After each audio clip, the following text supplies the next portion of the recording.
Allegations that police corruption was the root cause of the failure of the first Stephen Lawrence investigation was examined by Mark Ellison's review last year. It's never been proved, but has never gone away. Now the focus has shifted yet again, this time to Lord Stevens, who back in the late 90s was the Met's Deputy Commissioner.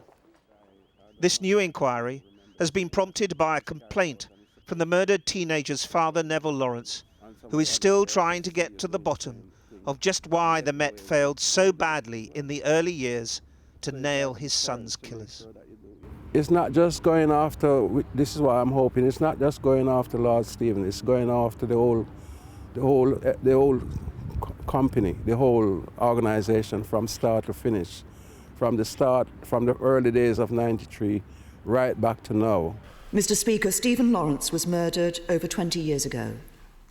Last year, a review commissioned by the Home Secretary raised questions about the credibility of information supplied by Lord Stevens to the Macpherson inquiry back in 1998 on police corruption.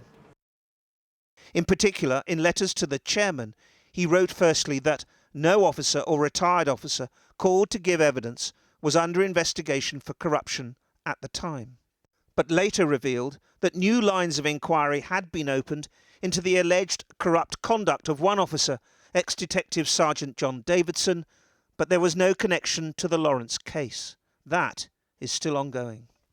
I will keep pushing until I'm no longer here. I'm not going to stop. So there is no end? There's no end.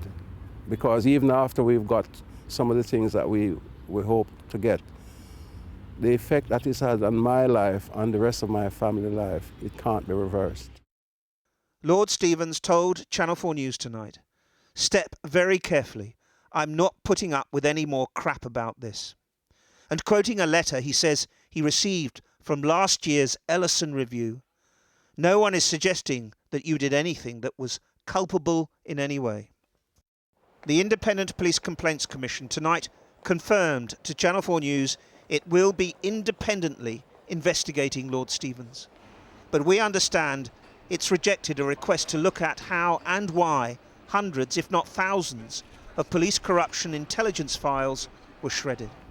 But that's just another obstacle for Neville Lawrence to overcome after nearly 22 years of fighting for justice for his son's murder.